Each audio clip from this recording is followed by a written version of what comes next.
Guys, so magluluto ko ng merienda namin. So, ginataang munggo. So, kailangan natin i-brown yung munggo. So, makikita niyo yan, so brown siya. Hugasan niyo muna yung munggo bago ito isalang sa kawali.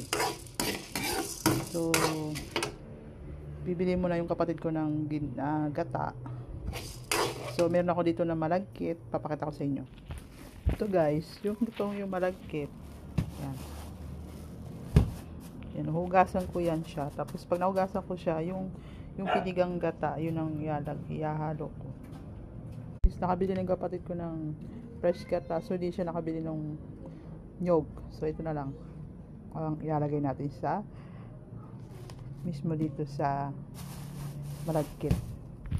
So yun na, at medyo nagba-brown na yung ating, kailangan medyo nag-aali yung ating munggo. Sa mahinang apo lang guys para hindi siya masyadong susunog. Sura niya, pwede na natin siyang durog-durogin. Durog-durogin nyo lang siya guys.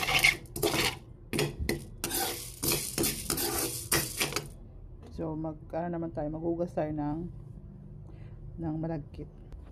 So ito na siya guys, yung malagkit. Tatakalan ko lang siya.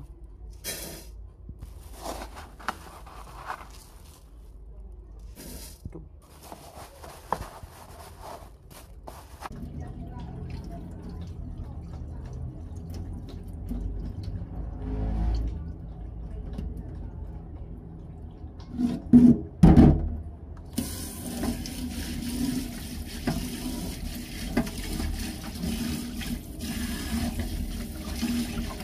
Maglalagay tayo ng gata.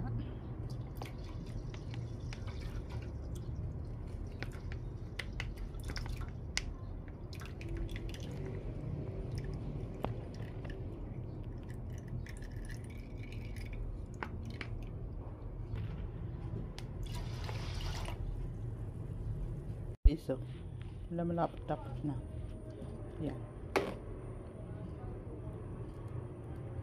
Ito yung ginataang munggo. So, I hope nagustuhan nyo yung aking niluto at shinare ko. So, salamat.